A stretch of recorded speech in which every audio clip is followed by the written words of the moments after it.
and welcome back to the Wheel Talk podcast. My name is Abby Mickey.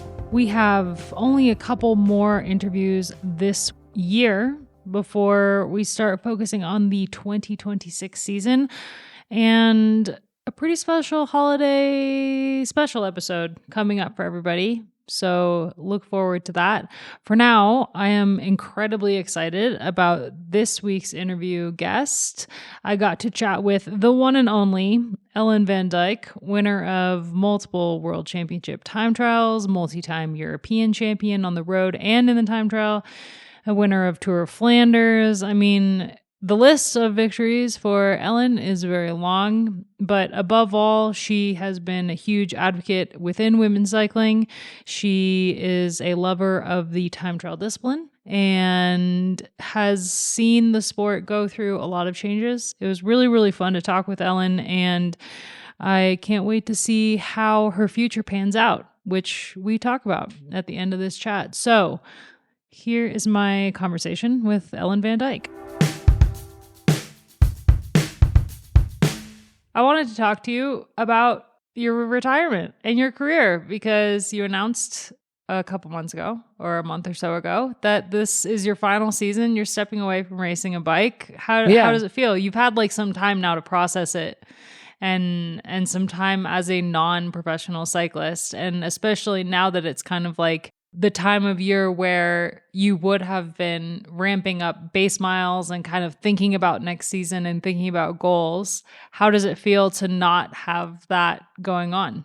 Yeah, you say it right because I finished the season end of October, and then then it's always normal to have an off season. So in that way, it didn't feel so different yet. But now, when normally everybody starts, or you start training again, you start going towards the new season, and I'm not going for a new goal. I have to say it's a weird feeling, but I expected it to be much harder than it is in the end because. I live in the Netherlands. The weather is not that great. It's raining now also. It's maybe 3 degrees. And when I look outside, I'm just so thankful I do not have to train 4 hours in this weather. So I definitely still find it difficult to find the balance in having enough movement for my body to have enough exercise. And at the same time, not really needing to do it, but I do not feel well if I do not exercise a lot. So this is something I need to find a balance in. But I'm also, I'm also really happy that I do not need to do training every day, and I have so much more freedom to do other things. And my days are a little bit more chaotic, I have to say, because I have different things to do. But when you're a cyclist, it's so easy. You just train and then you rest and you eat, and that's it. But now I have different things going on, and I still need to manage like my week planning and everything a little bit. So it's definitely still challenging, but I also really enjoy it. Yeah, it's funny, like when you're a professional cyclist, you get so wrapped up in like how stressful it can be, the pressure that you're under as a rider, especially like if it's a contract year, if it's an Olympic year, if it's like some big goals are coming up, like if things aren't going well, it tends to spiral, and it really feels like it's this huge thing. And then when you're done and you have to like do other things and your week fills up so quick, you're like, man, that was such an easy life. Yeah, definitely. And I also did realize that, I think, a little bit when I was a cyclist still, but I couldn't really see what I would be doing when I retired. So I couldn't really picture the life afterwards, and I still cannot. I mean, every week is different now. But I think the structure, the clarity about what you have to do every day, that's the biggest change. Yeah. Yeah, you had the benefit of having given birth mid-career or towards the end of your career, and that definitely changes a lot when it comes to day-to-day and training and everything, because you go from like everything is centered around yourself and around training, and then all of a sudden, training is super important because it's your job, but it's not priority anymore. Yeah, exactly. For sure. made a big change. And I was pregnant in 2023. And that year I didn't race also. So I had kind of a sabbatical year in which I was still riding every day, but not in the same way. And still riding was my main task of the day, but I also had other things. And so I it felt a little bit like it was, like a primer. Yeah, primer. Yeah, like I could taste a little bit how it would be if I would retire. So that was nice. And like you say, then when Vaas was born, then afterwards, for sure, the whole life as a pro cyclist is completely different because, even though my husband Benjamin, he was taking mostly care of Vaas, for sure. I also, when I'm home, I try to do as much as I can, and we try to plan everything. And the main priority was Vaas from that moment on, of course. And next to that, the priority was to make me perform in the best way possible. Yeah, and you announced, when you announced your pregnancy, you also announced that the goal hadn't changed. The goal was Paris. And so it was, when you came back into cycling in 2024, it was like there wasn't a lot of wiggle room for you to readjust to being a mom in the peloton and all of the different different mind space that comes with, and maybe different perspective. You had to like really throw yourself back into it for the Olympics. Yeah, because the Olympics were 10 months after I gave birth, so I knew I didn't have a lot of time. When I got pregnant, I never thought that it would be possible to go to the Olympics 10 months after giving birth. But then the sports doctor of the team, he straight away said like, oh no, it's no problem. Time enough, no worries. So I thought, okay, nice, that can go for that. What nationality is he? He's Spanish. Yeah. Okay.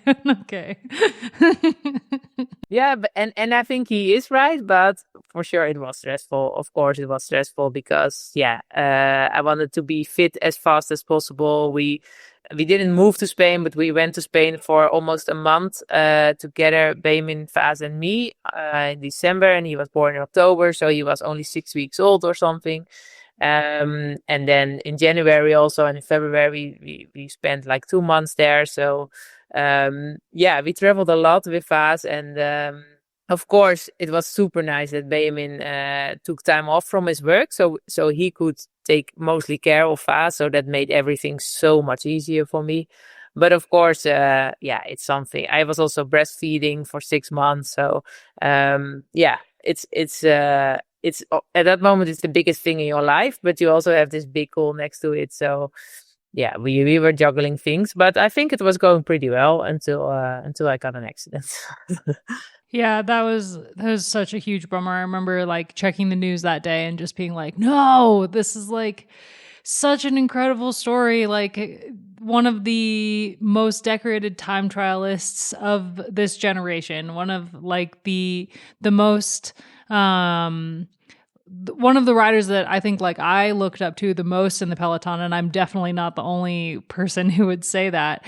And you, along with a couple of your teammates and a couple other women in the peloton, you know, are setting the scene for the future of women's cycling, where women are allowed to step out and have a baby and come back to the sport, and it's not as taboo. And of course, there has to be a lot of nets involved for individual riders when it comes to, like you said, your husband could help a lot in the beginning, especially when they're just a baby and they can't really be taken care of by anyone than a primary parent, you know?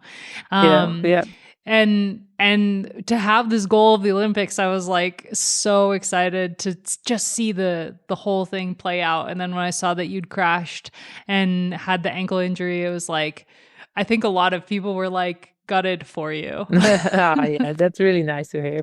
Thanks for your nice words. But of course we were super gutted. But in the first moments, it was such a horrible accident that I was just happy to be okay, that I only broke my ankle.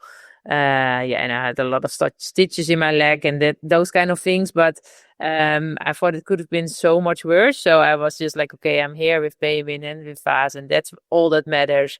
And then straight away you can put it in perspective. Like, okay, we had this goal for the Olympics, But okay, this accident happened, and if it's not gonna work out, I have my beautiful family, and that's a bummer. But we tried, and at this first, maybe 2 weeks, we couldn't imagine that I could still go to the Olympics because I had a heart surgery and everything was not going so smooth. But from there on, actually, then the rehabilitation went really well. So then we started to believe again, and from the moment I came home, because the accidents happened in Spain, so we had to fly home. And from the moment I came home, I actually thought, okay, we're just gonna keep try. We keep trying. We're not gonna give up now. We're gonna do everything we have to get there, but only in a good shape. I didn't want to come there in a bad shape. And if it's not possible, it's not possible. But I'm not gonna give up my dream now that we are so close. So yeah, that was a super super intense period because I couldn't walk. So Benjamin had to take care of Vaas, who can't walk, and of me, who can't walk. So couldn't walk. So he had to do everything in the house, and he was just taking care of us all day. And for him, I think it was for him the most stressful period. Yeah. Yeah, the people don't really talk much about the impact on the other people who live with you when you're a cyclist and you're injured. But I can imagine you know a little bit about it. It's not so easy for anyone involved, obviously. I mean, hardest for the rider for sure, because it's you have, like, especially in an Olympic year, and for you, who has had so much success in time trials, but not at the Olympics yet. And so, like, and Paris is like, it was a big goal, I think, for a lot of European cyclists because it was so close to home, and like to have your son be in the world when it was going on. Like, there's so many moving parts, Yeah, of course. Yeah, you have this beautiful picture in your head, but okay, you can dream. It's not a problem. But dream was not coming true. So that's also hard. But at the same time, I also feel like it's so cool that we could try it. I mean, I know if you pursue such a dream, such a goal, then the chance is also big that it's not gonna work out the way you want it. Of course, that's a big risk if you say it like that. But I'm just really thankful that we had this opportunity to go through this as a family, and yeah, we have really good memories of this whole project and everything. And of course, not of the ending of the project, which is such a shame. But yeah, I still think it's so cool we could do it. And that was also when we started it. We thought this should be the way to start it, because if we do not do it because we love it, then and only for a result, then for sure it's not gonna work. No, and it sounds like through the entire process of, finding out you were pregnant and still wanting the Olympics to be a dream, all the way through the injury and through the Olympics itself, you had an incredible team around you, not only like your immediate family. Yeah, exactly. Also my parents, but also, of course, the team Lidl-Trek, who really supported me in every way they could. Also during my pregnancy, they are such good sponsors and such a good team for women. That's really the best team I've ever had, I have to say, because I also rode for 7 years for Lidl-Trek, so that's not for no reason. And they really take women as serious as men. And that's just so great to feel that energy and to really experience that. So also when I was pregnant, they straight away gave all the support. And that really helped in making the decision also. Yeah, I mean, you were in the peloton for 20 years. You rode for some of the best teams in the peloton, Boels Dolmans, Sunweb at the time, now Picnic Post NL, HTC High Road, which was like the team when I started racing. It was like the coolest kits, the coolest riders. And you've seen so much change throughout the peloton. And I think like Lidl-Trek is a team that has really changed the game in terms of professionalism in women's cycling. Like, when you signed for them in 2019, how different did it feel to every team that you'd been on before? Yeah, well, I have to say I have been in more teams who had a men and a women's team. So like you say, HCC High Road. And I have to say HCC High Road was also really a team where women were taken so seriously. So I have super good memories from that team. I really loved it there also. But then that team stopped to exist, and it became Specialized Lululemon, which was also a great team to race for. then I raced for Team Sunweb, who also had a men and a women's team, but I have to say there's still a difference between men and women in that team. Then Bulls Dolmans was only women's team, and then I went.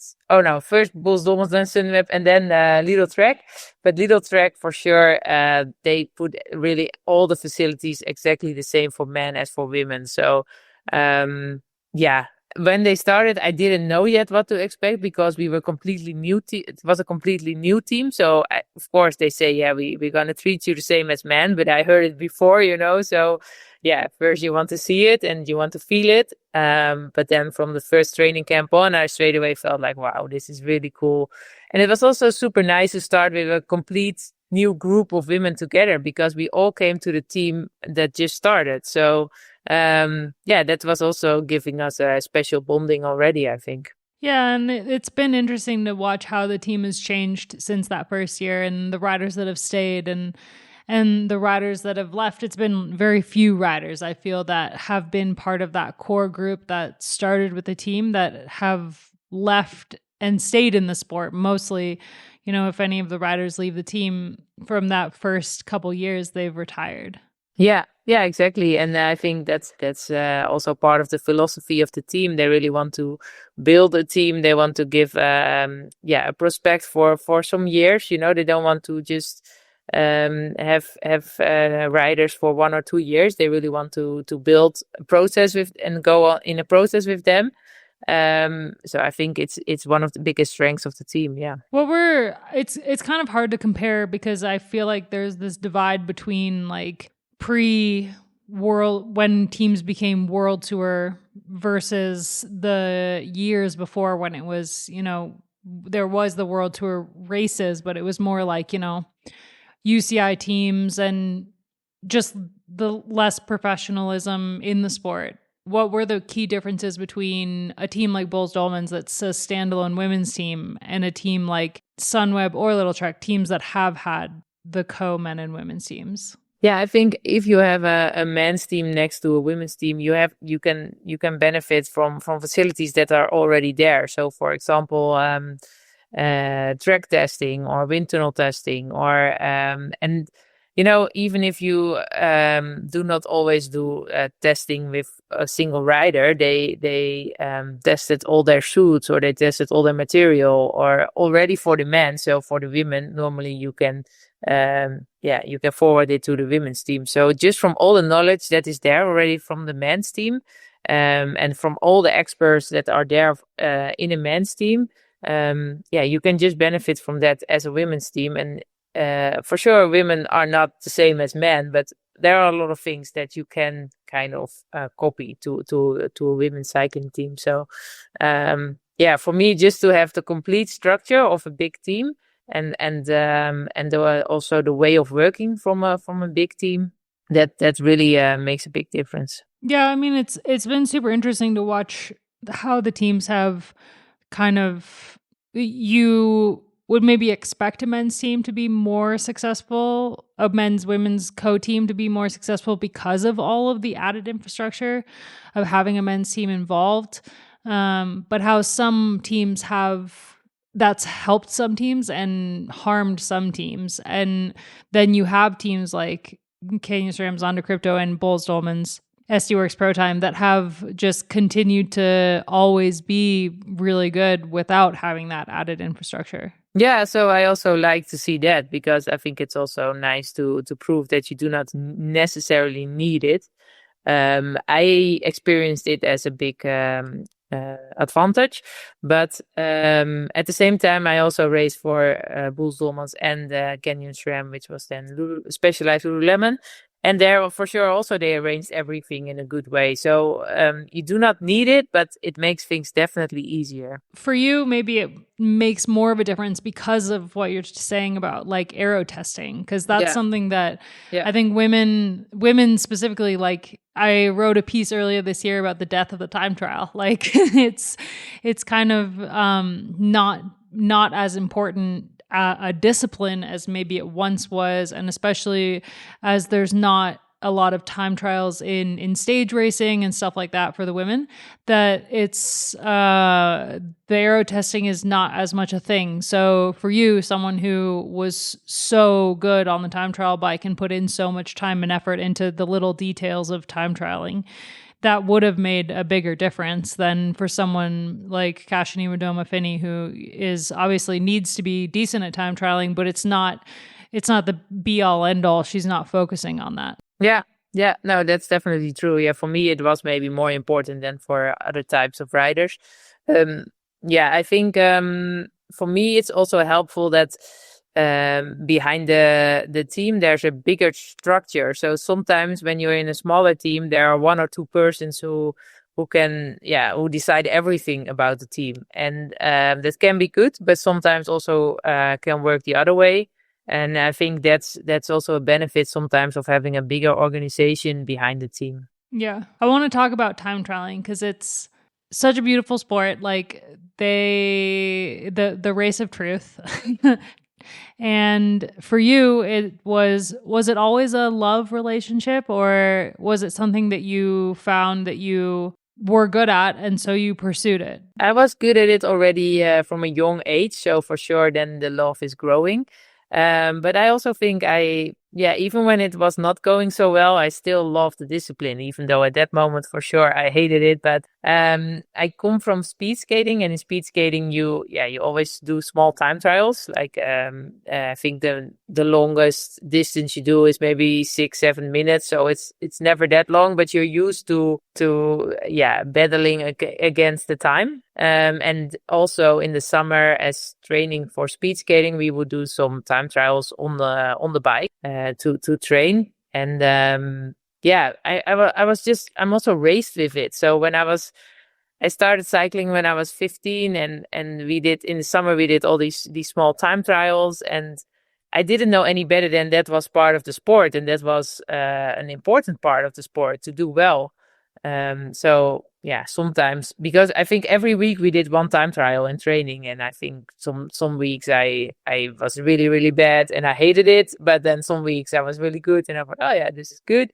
So it was not that I really enjoyed it all the time, of course, but the discipline itself, I think I loved it straight from the start. Yeah. That makes more sense. That makes sense how you came into cycling and already you were so kind of recognizable. Like already in your first year, you were third in the World Junior Road Race, and your teammate Voss obviously won that year. And that would have come from, I assume, the speed skating background, having that kind of engine. I think so. I think it's also just genes. So I was lucky with my parents, I think, in that way. Of course, I always trained already when I was younger. But yeah, I mean, at that age, it's also, you have to have the luck of a good, of a body that is capable to handle a lot of training and to do well. I think that's also a lot of nature and partly nurture, but a lot of nature also, I think, yeah. When did you decide that you would pursue cycling? Yeah, that was actually speed skating was ice speed skating was my first love, and I did that in the winter, of course, and then I did it for like 5 days a week, I think. So at one moment, I was selected to go to another team.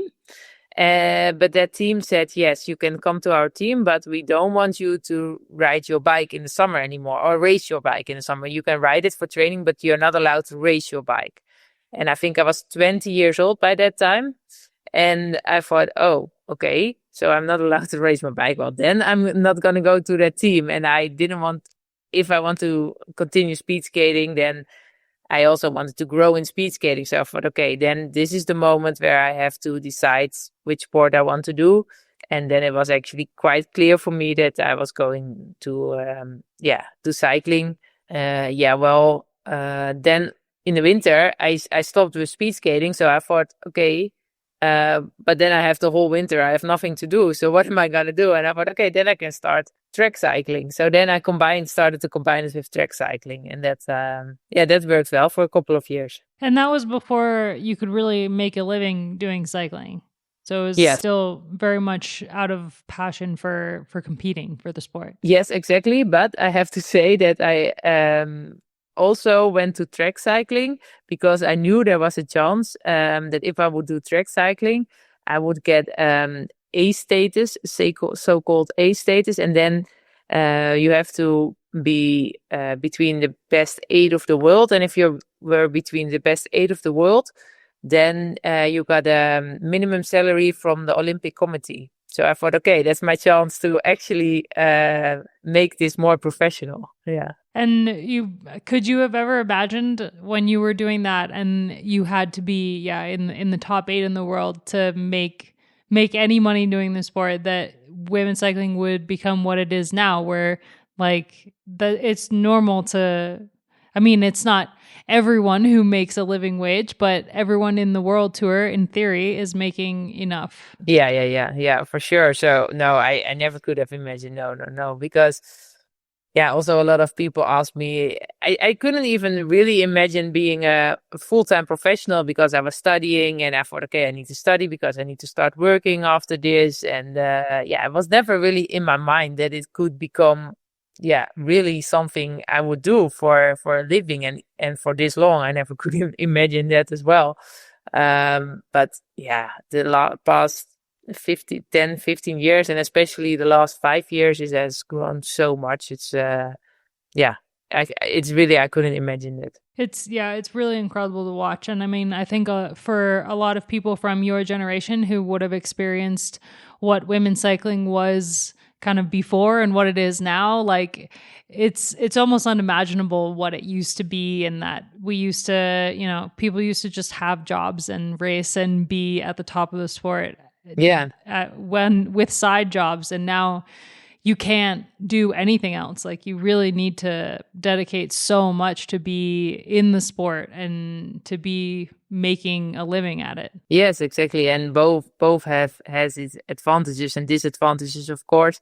For sure, I thought, well, if I was 18 now, I would have earned a lot more money than I did now in the sport. But at the same time, I'm really thankful for that. I learned how to combine my sport with other things and to manage living with almost no money left. And I think I'm also just really thankful for still being part of this whole evaluation because I mean I was able to race until I was 38, and the last 3 years or something I could really earn good money with it, and just to still be part of that. That I feel really lucky to also experience this experience this.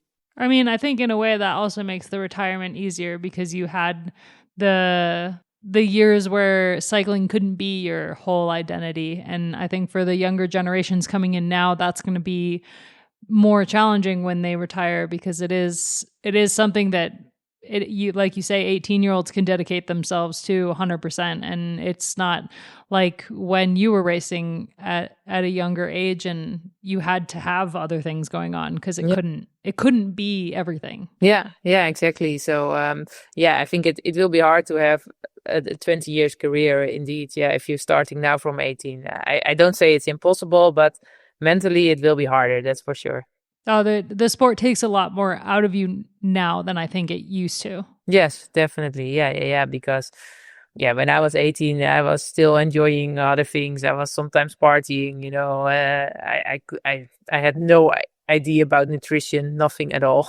And now everybody is already with their weight scale at the buffet. So I think all these things.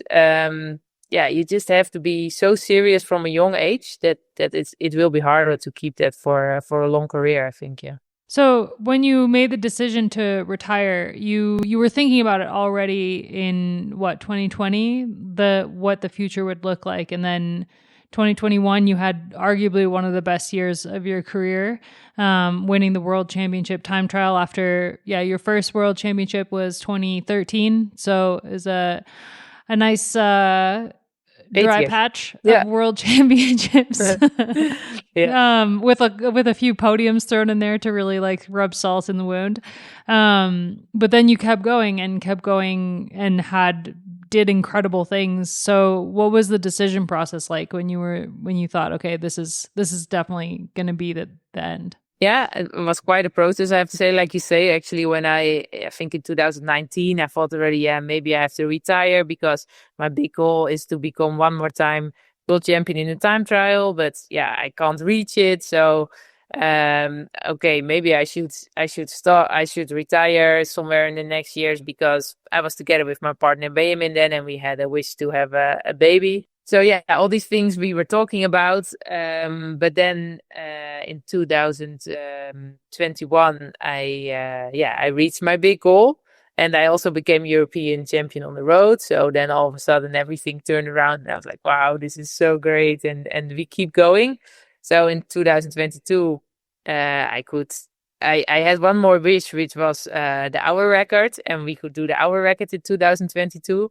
And then I had a conversation with our team manager, Luca Guerculena, like, okay, actually I reached everything I really wanted now, except the time trial at Olympic Games. But, me and my husband, we have this wish to have a baby.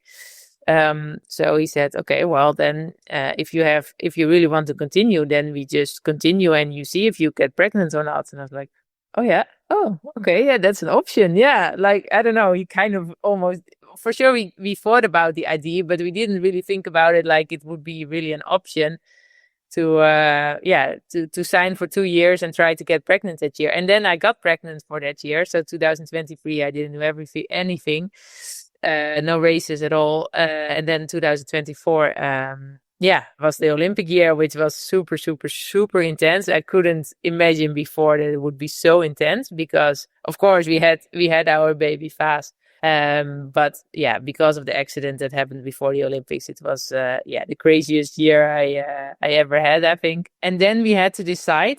Actually, the week before I had the accident, we had to decide if I wanted to continue for one more year or not. This was already a difficult decision if I wanted to continue for one more year. And then we actually, together with my husband, we said, okay, we put so much effort into the comeback after the pregnancy. It's a stressful year with the Olympics, and it would be so nice if we can extend this for one more year. We can enjoy the whole process a little more with a little less stress, and then like complete your career. So okay, we said, okay, one more year. But then even this winter, when I was training a lot in Spain and Benjamin and Faz were there as well, I thought, this life, it's so good, I don't know if I really want to retire. So I started doubting a little bit again. And yeah, the spring classics were still going well and everything.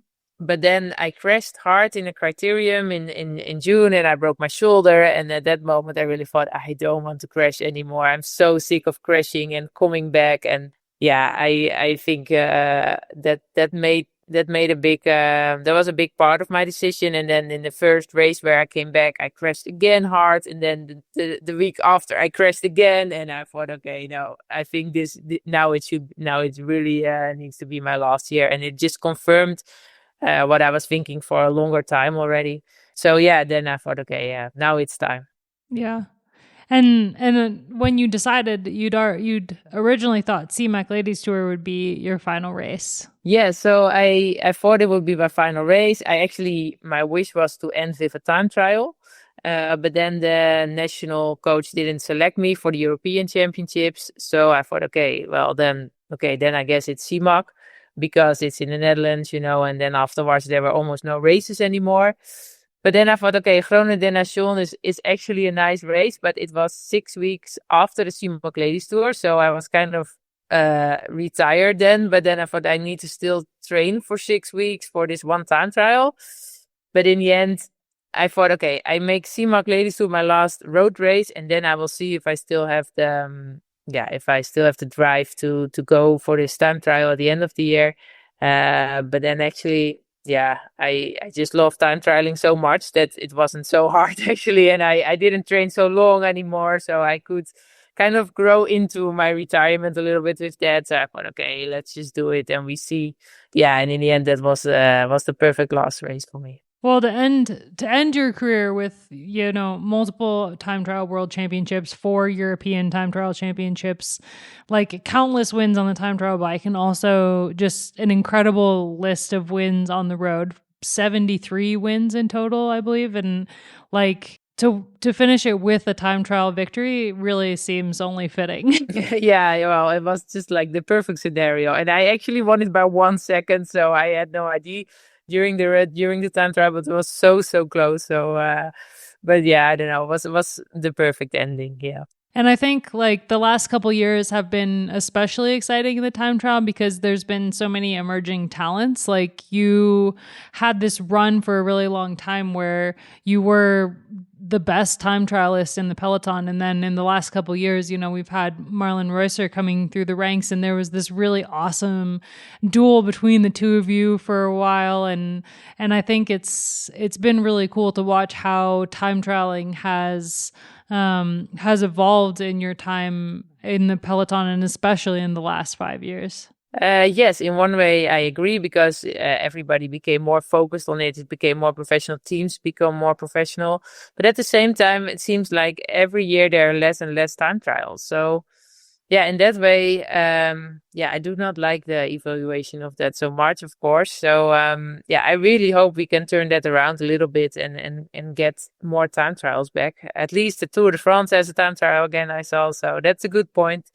But yeah, it's something which was really, for me, it was a problem in the last years. I think it should really change, because it's a shame. Yeah, and I mean, at least the time trial in the Tour is longer. The worry would be that it would be another sub 10-kilometer time trial, which in Georgie Howe rants on the podcast all the time about how that's not a time trial.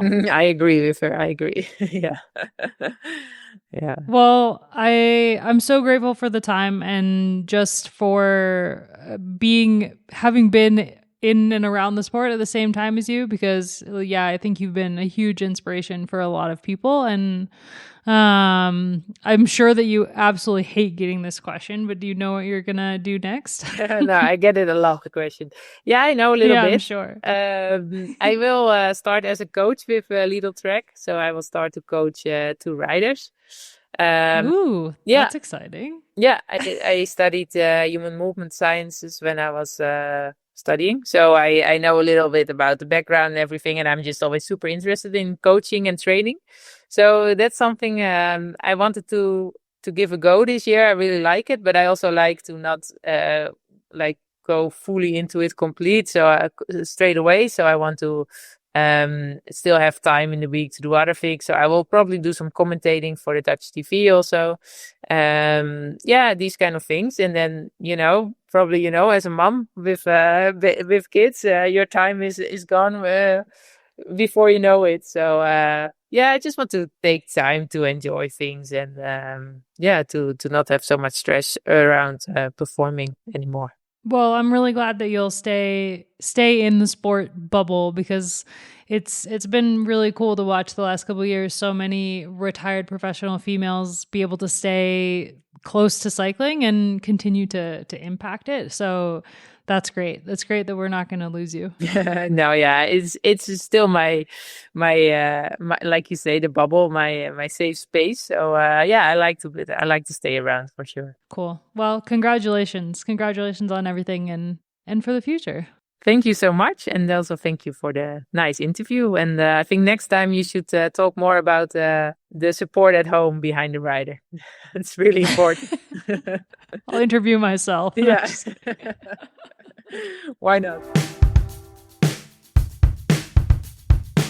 Thanks so much for listening to this episode of the Wheel Talk podcast. If you like what we do at Escape Collective, make sure to subscribe, become a member. It's how we're able to make all the content that we do. So head on over to escapecollective.com.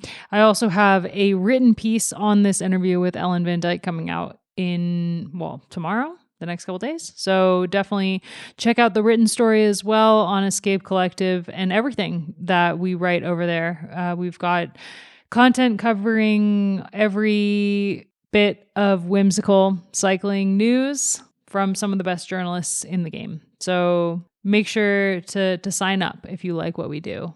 And we'll be back next week with one final interview for 2025. This episode was produced, edited, and mixed by Will Jones at Red Bricks Media.